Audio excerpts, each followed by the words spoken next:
ሰላም ጋይስ እንዴት ናችሁ? እንግዲህ እንኳን ደህና መጣችሁ ወደ ሱቤ ቭሎግ የዩቲዩብ ቻናል። በሌላ ቪዲዮ ተገናኝተናል ዳግም ማለት ነው። እንግዲህ ከዛው ቦታ ማለት ነው ከነበርኩበት ቦታ እዚች ቦታ ላይ በጣም ብዙ ቪዲዮዎችን ሰራው፣ አጫጭር ቭሎጎች ማለት ነው።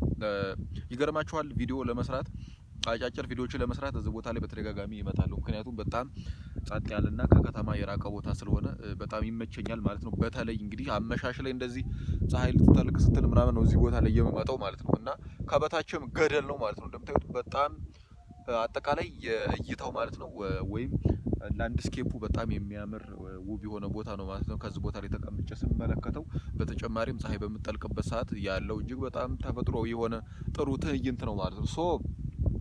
ምንድነው ወደ ጉዳይ ስገባ እንግዲህ ቪዲዮ ለመልቀቅ ዩቲዩብ ላይ በጣም ከራሴ ጋር ግብ እየገጠምኩ ነው ማለት ምንድነው አንደኛ አይዲያ ቸገረኝ አይዲያ በጣም እየተጨናነኩ ነው ያለሁት ምን አይነት ኮንቴንት ለስራ እያልኩኝ ማለት ነው። ከዚህ በኋላ ምንድነው ያሰብኩት እንግዲህ ባለፈውም ነግሬያችኋለሁኝ መደጋገም እንዳይሆን ያው በየቀኑ ቪዲዮ ለመስራት እያሰብኩ ነው እንደ ሲሪየስ ነገር ማለት ነው። ለምሳሌ ዋክ አክሮስ ኢትዮጵያን በእግሬ ከሰሜን ጫፍ እስከ ሐዋሳ ድረስ ማቋረጥ ይታወቃል 1200 ኪሎ ሜትር እንደዛ አይነት በጣም ሱፐር የሆነ ቻሌንጅ ባይሆንም ነገር ግን ቢያንስ የ30 ቀን ቻሌንጆች አጫጭር ቻሌንጆችን ለመስራት አስቤያለሁ ማለት ነው። እንደዚህ አይነት ቪዲዮ ለመስራት እያሰብኩ ነው። ከዛ በተጨማሪ ደግሞ ኮንቴንቴንም ማለት እንደዚህ አይነት አዝግ ቭሎግ ከሚሆንባችሁ ኮሜንት ላይም ነገራችሁ ነው ቪዲዮ ቁም ነገር የለውም እና ቁም ነገር ያለው ቪዲዮ ሰራ ምናምን እያላችሁ እየነገራችሁ ነው። የነፋሱ ነገር ምንድነው?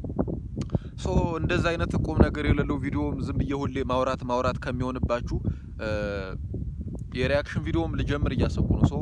ምን ትሉኛላችሁ? በዚህ ሀሳብ ዙሪያ ያላችሁን ሀሳብ አስተያየት ኮሜንት ላይ ያሳውቁኝ። ማለት የቲክቶክ ላይ በጣም ፌመስ ፖፑላር ቫይራል የሆኑ ቪዲዮዎችን ያመጣው ሪአክት እያረኩኝ በጣም ማለት ረጃጅም ሳይሆን አጠር ያሉ ለምሳሌ የ5 ደቂቃ የ4 ደቂቃ የ3 ደቂቃ የሪአክሽን ሞመንት የሆኑ ቪዲዮዎችን ልልቀቅላችሁ ወይስ እንዲሁ አይነት ቪዲዮዎችን ላይክ በዚህ በተራራው ምናምን እየሄድኩኝ በጣም አሪፍ የሆኑ አድቬንቸር ቪዲዮዎችን እንድለቅላችሁ ትፈልጋላችሁ?